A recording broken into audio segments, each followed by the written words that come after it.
bet it's a bullet gonna get the last laugh.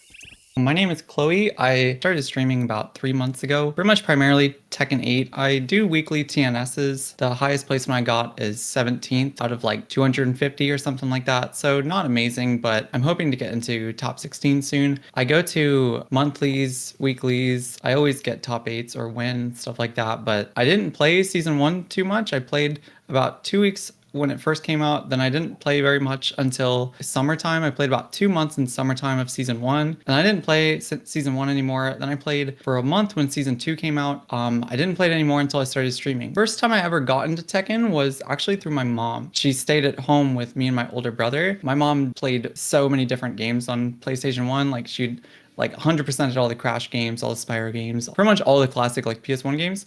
But she really liked Tekken 2 and she played June. Me and my older brother, we didn't really like Tekken 4 at all, to be honest. We played a lot of Tekken 5, and then Tekken 6 came out on my birthday. My mom got me out of school early to go get Tekken 6. And then I played it a lot, but my older brother hated it. That was kind of the first time I ever played Tekken by myself. And I was like trash. All I did was button mash and like use like the customization mode. And then Tag 2 came out and I was still trash. But then I would randomly join MYK and stuff like that, like Rip did like player lobbies. I would randomly join them and I'd just get like completely blasted by him, MYK, glaciating, all sorts of people in there. But it was a really good time. And then my cousin Christian, when Tekken 7 Season 3 happened, I started playing with him all the time. So I started learning frame data and like actually how to like correctly play Tekken or like correctly and stuff like that. I was still trash. So although I've played Tekken ever since I was a kid, I didn't start learning how to really play until about Tekken 7 Season 3. And almost all of my hours in Tekken 8 have been from the past 3 months. When you stopped playing in season one, what made you do that from starting in season three of Tekken 7 to like not playing in season one? What was that like? The main issue I had with Tekken 8 Season 1 was that almost all of my characters, like all my main characters, just weren't in. Because in T7, I played a lot of Kazumi, I played Noctis, I played Deviljin, and of course Deviljin is in T8, but he just doesn't feel like the same character. I played Dragunov, but like everybody was playing Dragunov. I played a lot of Armor King, played a lot of Miguel, stuff like that. Because I played almost everyone a little bit T7, but those are like my main characters. But like Lily carried over, Elisa carried over, stuff like that. I think Elisa is not as fun in Tekken 8.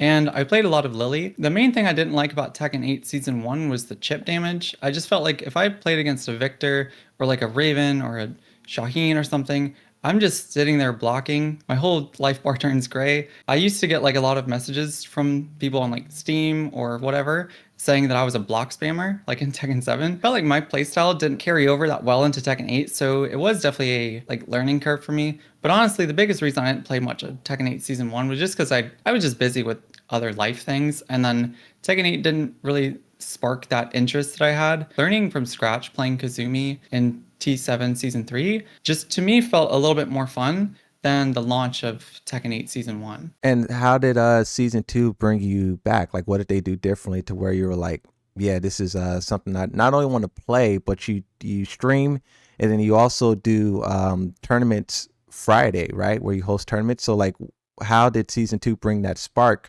for you when for a lot of people it kind of killed it?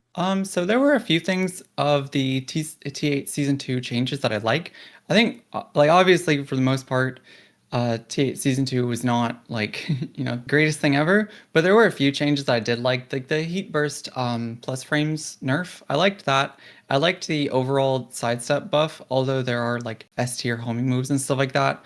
But I liked those changes, and so I played Season 2 for about a month when it first came out, and I was still primarily using Lily. I would just get so bored of Lily. I felt like I was kind of plateauing with her. Like, I would talk to players that are, way better than me and stuff like that. And almost all of the advice I would get from, like, hey, how can I get better? They would all be like, yeah, Chloe, you got to use Feisty Rabbit more. But it just wasn't very fun. So then I started streaming, and I was like, I just don't really want to play Lily on stream. And so I played a lot of characters like on the side in season 1. Like I played basically all of the Mishimas because my favorite character in Tag 2 was Angel, although she was not very good. And then of course Deviljin and T7. So I played a lot of Reina both seasons. But one of my other side characters was Lee Chaolan, and I didn't play him a whole lot, but when I was thinking about the things that I felt like I was lacking as a player with Lily and all of my other characters, I felt like I could transfer my skills with Lily to Lee, but then also learn things that I was lacking. Because of course, like their down forward ones are similar, 1-2 jab, hop kick, just like lots of like very basic Tekken tools kind of carried over from Lily to Lee.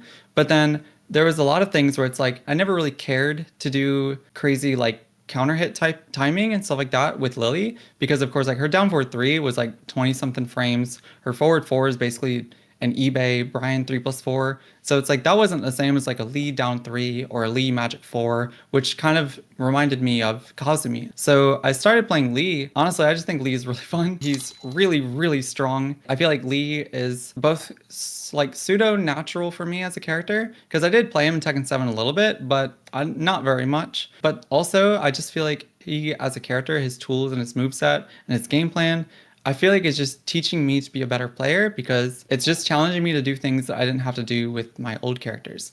And he's easily become my favorite character in T8 by far. I don't know if everyone still hates on Lee, but I know people kind of highlight him and Steve Fox as characters who kind of like are just not where they want them to be. Did you have experience with Lee like in Tekken 7 a little bit to have that sort of like one-to-one comparison of maybe how he changed? Or do you only have like Tekken 8 experience and you're tackling the character from like a new perspective? I played almost the entire cast in T7 to a decent amount. I had like quite a few characters in like blue ranks, which of course isn't very impressive now, but T7 when I was first started playing, getting a character to blue rank and then to like emperor rank felt like a pretty big deal to me because like when I was playing tag 2 as a kid, I literally couldn't even get green rank. I was that bad. With Lee in T7, because there was no chip damage and there was no recoverable life, it felt like my playstyle of just turtling, it made it really hard for a Lee player. And I, as a player in T7,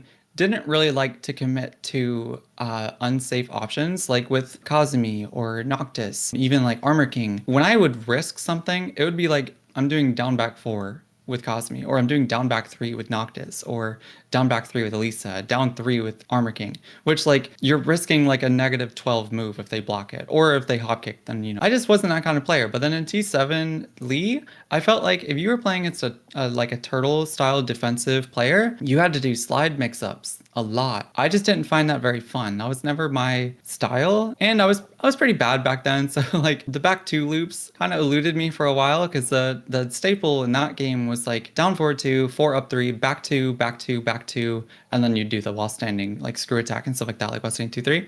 But or I think it was while standing 2-4 in that game. I just was a new player and stuff like that, so a lot of that stuff was eluding me, and I just didn't like the idea of slide mix up because when I was learning, I was just really focused on going full on defense and stuff like that because that's what I was just naturally good at. I wasn't naturally good at mixing up my opponents or even offense in general and stuff like that. So for a character like Lee, where he had good defense because he had good punishment, I liked that aspect.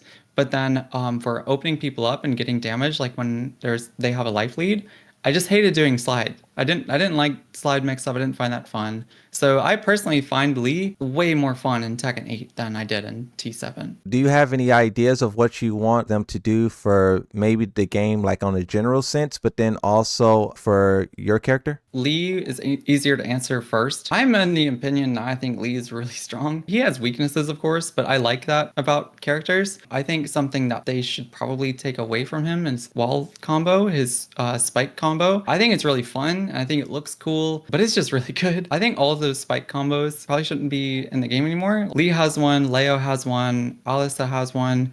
I think Devil Jin has one now. There might be some other characters I'm forgetting too, but the spike combos just do so much damage. So I'd say maybe we take that away from Lee. Like if he gets you to the wall and like he's gonna get you to the wall, the unscaled up back 3 or even the unscaled down back 3+4, it just does so much damage. So I would like to see that kind of taken away from Lee. Honestly, for buffs, I don't think he needs any buffs at all.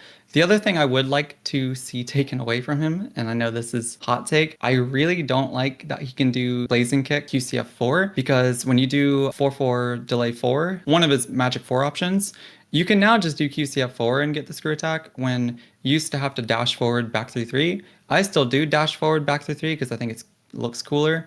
But there's so many other, like you can even do blazing kick off of 1+2 counter hit or forward forward 4 on hit and stuff like that. And I just think it's not as cool. I know they gave you back the old blazing kick input. I would like for the new input to just be gone, because that's another thing you can do with it is now you can do it as a, like you block a hell sweep. You can do blazing kick much easier. Like you used to be able to still do it, but you'd have to crouch cancel. But now you can just do it. I don't like that. I don't think he's Ana strength. I do still think he could use some nerfs. Overall general systems, I still think plus frames could generally come down. Heat burst combo extension is a little crazy.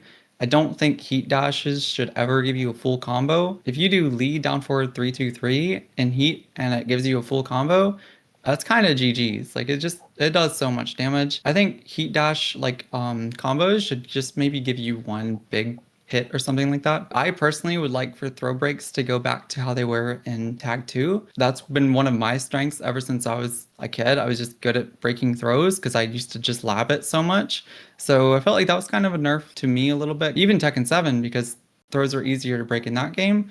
So that is one like personal thing that I would like to see happen, but I don't think that's going to happen. I think I like all of the changes that most people say, just less combo damage, less plus frames, less like combos lasting like not so long, stuff like that. Just really basic stuff. Because you're more so having fun with the game, right? So you really aren't like one of these people who are really upset and like they need to fix this and do that. You're having like a really great time, right? I mean, I recognize the game has its issues and stuff like that, but I'm not going to sit here and say that the game that I started learning was perfect. Like, because I started learning frame data in T7 Season 3, and I had to purchase the frame data. When I first started learning frame data, it was during launch Leroy. So like my first ever tournament, there was like nothing but Leroys, and I was playing like Lucky Chloe or something. After that tournament, it just felt like, why am I playing these characters? I eventually ended up swapping to Noctis. So the game that I primarily started like learning how to correctly play, I'm not gonna sit here and say it was perfect. I love Tekken 7, but my favorite season of Tekken 7 is Season 1 by far. I liked the other ones. I of course enjoy it because I mean I enjoy Tekken 8 right now. I have multiple GODs, but there's still so many things I can improve on it. I still have fun. And I know a big part of that is probably because I stream and I find streaming really fun. It's not perfect, but I do enjoy playing a lot right now. My Twitch is twitch.tv/CrispyCloe. Planning on posting more on YouTube, and same with like TikTok and everything like that. I host my own tournament called the Chloe Cup, free entry, all sorts of things. Thank you so much.